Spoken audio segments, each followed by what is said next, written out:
우리 22년 4월 17일 초등 2부 예배를 함께 드리도록 하겠습니다. 우리 사도신경으로 신앙 고백하겠습니다.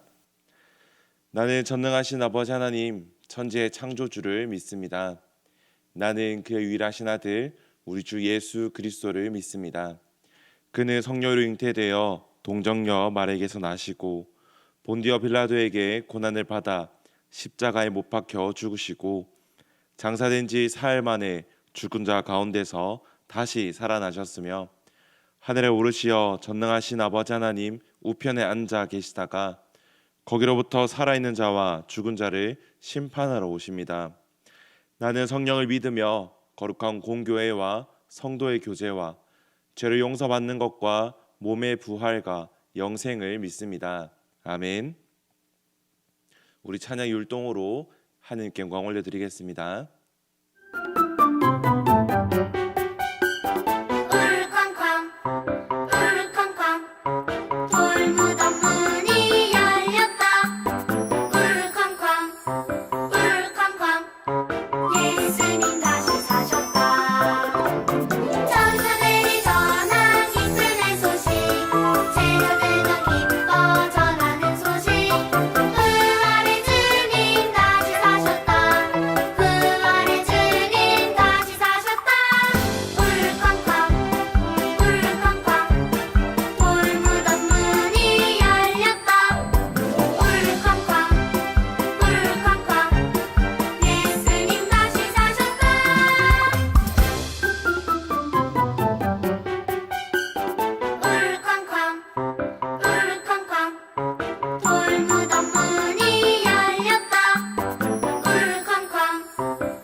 같이 기도하겠습니다. 사랑의 많으신 아버지 하나님, 오늘은 부활주일입니다. 하나님께서 우리를 위하여 십자가를 지시고 또한 죽으시고 부활하심을 통하여서 우리가 구원받았음을 기뻐하고 감사하며 주님의 부활하심을 기념하는 주일을 또 예배의 시간을 함께 보내게 됩니다. 이 시간들을 통하여서 우리 친구들의 믿음과 신앙이 더욱더 굳건해지게 하여 주시고 예수님께서 베풀어 주신 은혜의 복음과 하나님께서 보여주시는 그 사랑의 크기를 바라보며 또 그런 것들을 경험함을 통하여서 더욱더 하나님을 사랑하고 또 하나님께 나아가는 하나님의 자녀로 또 한 명의 그리스도인으로 이 세상을 살아갈 수 있도록 도와주시옵소서. 함께 하나님의 말씀을 나눕니다. 이 말씀을 통하여서 예수님만이 드러나게 하시고 또한 예수님만을 바라보며 하나님께서 또 예수님께서 우리에게 보여주시는 지혜와 지식들을 알아가는 시간이 되게 하여 주시옵소서. 감사드립니다. 예수님의 이름으로 기도드렸습니다. 아멘. 오늘은 부활하신 예수님을 전해요라는 제목으로 함께 말씀을 나누려고 합니다. 우리 마태복음 28장 7절과 19절 20절 말씀을 읽고 말씀을 함께 들으면 좋겠습니다. 친구들, 우리 매년 연말이 되면 TV에서 많이 볼 수 있는 프로그램은 시상식이라는 프로그램이죠. 한 해 동안 수고한 사람들에게 상을 주는 시간인데 작년에 상을 받았던 연예인들 가운데 기억에 남는 사람이 있나요? 연기 대상이든 가요 대상이든 연예 대상이든 수많은 이런 시상식에서 상을 받은 연예인들이 있고 또 그들이 보였던 그 무대 위에서 보였던 모습들이 기억나는지 모르겠습니다. 이렇게 상을 받았던 사람들에게는 한 가지의 공통점이 있는데 바로 이 기쁨의 눈물을 숨길 수 없다는 거죠. 너무 놀라고 생각하지도 못한 상을 받아서 감격의 눈물을 흘리면서 기쁨과 행복을 감추지 못하는 모습들을 우리가 보게 됩니다. 이렇게 상을 받고 수상소감을 마치면 이 상을 받은 사람은 어떻게 할 것 같나요? 강사님이 정확하게 알지 못하지만 아마도 이 상을 받은 사람은 자신이 상 받은 것을 가족들에게 자랑하기도 하고 친구들에게 알리면서 이 상을 받았던 기쁨을 나눌 것 같아요. 혹은 이 트로피나 메달이나 상장이나 이런 받았던 것을 사진으로 찍어서 남겨놓기도 하고 영상을 보내주기도 하고 다른 사람들에게 자랑도 하겠죠. 그런데 오늘 이 시상식에서 감격의 눈물, 기쁨의 눈물을 흘리는 연예인들보다 훨씬 더 큰 감격과 더 큰 기쁨과 눈물을 가진 사람들이 있어 이 사람들이 누군지를 한번 살펴보려고 합니다. 이 사람들은 바로 여인들입니다. 이 여인들은 연말에 받는 상처럼 어떤 멋진 상을 받지도 않았죠. 그런데 이 여인들은 왜 큰 기쁨을 가졌고 큰 감격을 가지고 있을까요? 그건 바로 오늘 우리가 함께 보내는 부활주일과 연관이 있죠. 친구들, 우리가 믿는 예수님, 우리가 아는 예수님은 어떤 예수님인가요? 예수님은 예루살렘에서 자신이 죽을 줄 아시면서도 피하지 않으시고 예루살렘으로 들어오셨죠. 그래서 우리는 이 예루살렘에 입성하는 예수님을 기념하는 날로 함께 보내게 되죠. 그리고 이 예수님께서 예루살렘에 들어오셔서 성전에 장사하는 이 눈먼 사람들의 상을 엎으셨죠. 그리고 예수님은 우리의 죄를 구원하기 위하여 십자가를 지셨죠. 이런 예수님을 본 여인들은 어땠을까요? 십자가를 지시는 예수님을 보면서 여인들은 어땠을까요? 어떤 마음을 가지고 있었을까요? 가장 슬펐겠죠. 괴로울 정도로 슬펐을 겁니다. 그런데 성경은 여인들이 이렇게 슬퍼만 하고 이야기가 끝맺어지지 않죠.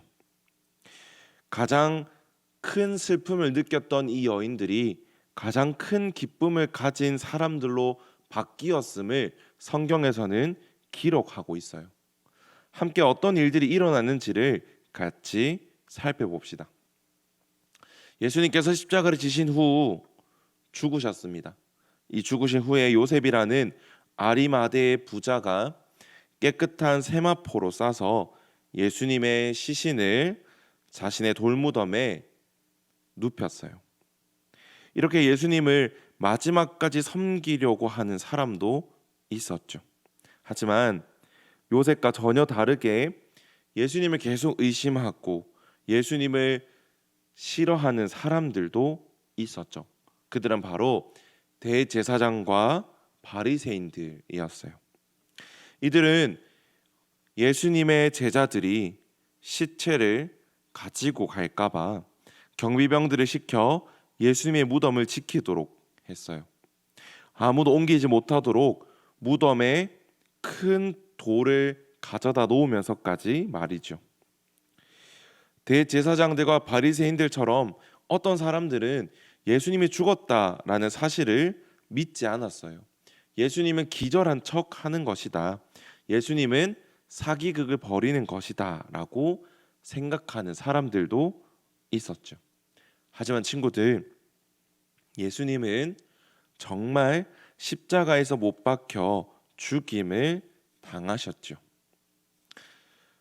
예수님께서 무덤에 들어가신 후 하루, 이틀, 사흘, 3일이 지난 새벽이었어요.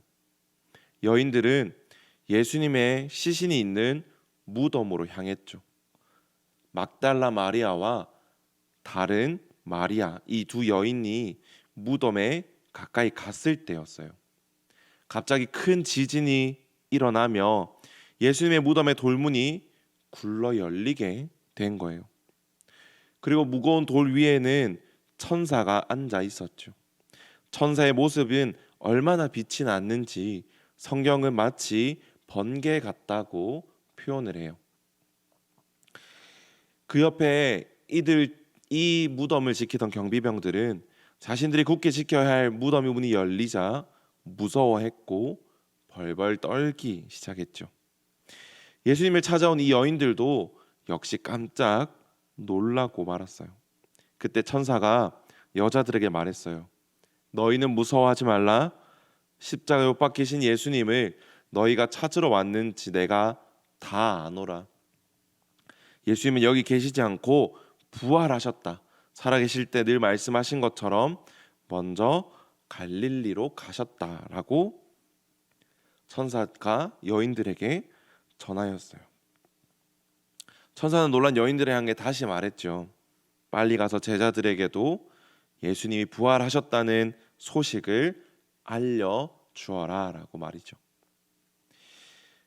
이 소식을 들은 여인들은 더 이상 슬프지 않았어요. 가장 큰 슬픔이 가장 큰 기쁨으로 바뀌었던 것이죠. 십자가에서 죽으신 예수님이 3일 만에 다시 살아나셨다는 소식을 들었으니까요. 그래서 제자들에게 조금이라도 빨리 이 소식을 전하기 위해 무덤을 떠나고 그들에게 달려가기 시작했어요. 가장 큰 기쁜 소식을 감출 수가 없었기 때문이죠.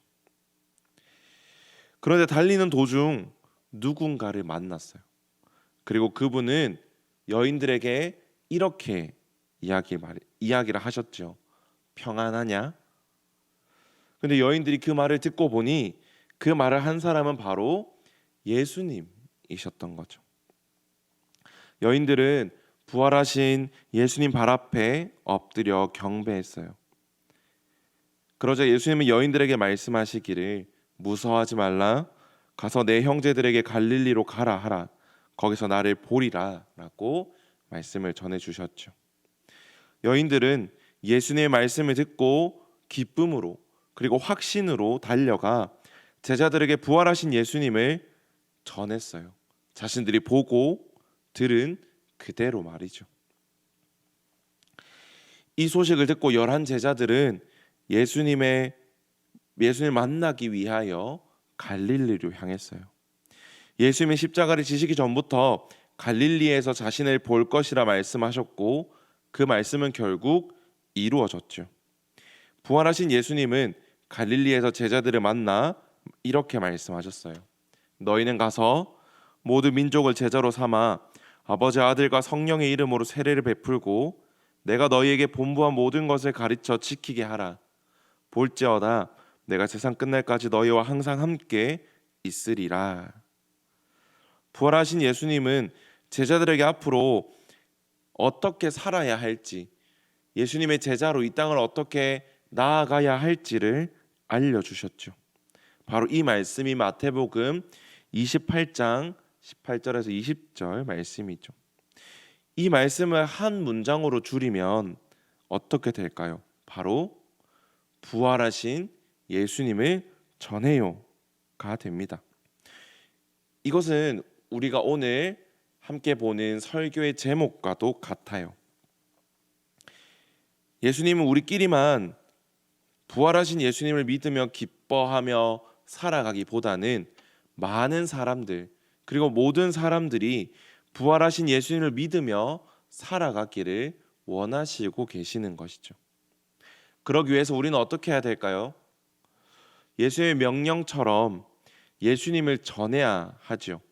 이거는 강도사님만 그리고 우리 친구들을 가르쳐주고 섬기는 선생님들만 지켜야 되는 명령이 아니라 우리 모두에게, 강도사님에게도 선생님에게도 그리고 우리 친구들에게도 주신 예수님의 명령인 것이죠. 우리를 구원하신 예수님, 부활하셔서 지금도 여전히 살아계신 예수님을 전하는 우리 친구들이 되기를 바랍니다. 여인들이 부활하신 예수님을 만나 참을 수 없는 기쁨, 무한한 감격에 부활의 소식을 전한 것처럼, 또한 부활하신 예수님을 만나 많은 사람들에게 복음을 전한 제자들처럼 우리도 예수님의 부활의 기쁨을 우리 주변에 있는 친구와 또 가족들에게 전하기를 간절히 소망해 봅니다. 우리 앞에 있는 글자를 함께 따라 읽어보며 오늘 설교를 마치기를 소망합니다. 우리 같이 읽어볼까요? 자, 시작. 예수님의 명령을 따라 예수님을 전하겠어요. 꼭 예수님을 전하는, 부활하신 예수님을 전하는 우리 초등 2부 친구들이 되기를 간절히 소망합니다. 함께 주기도문으로 기도하겠습니다. 하늘에 계신 우리 아버지여, 이름이 거룩히 여김을 받으시오며 나라가 임하시오며 뜻이 하늘에서 이루어진 것 같이 땅에서도 이루어지이다. 오늘 우리에게 일용할 양식을 주시옵고 우리가 우리에게 죄 지은 자를 사하여 준 것 같이 우리 죄를 사하여 주시옵고 우리를 시험에 들게 하지 마시옵고 다만 악에서 구하시옵소서. 나라와 권사의 영광이 아버지께 영원히 있사옵나이다. 아멘.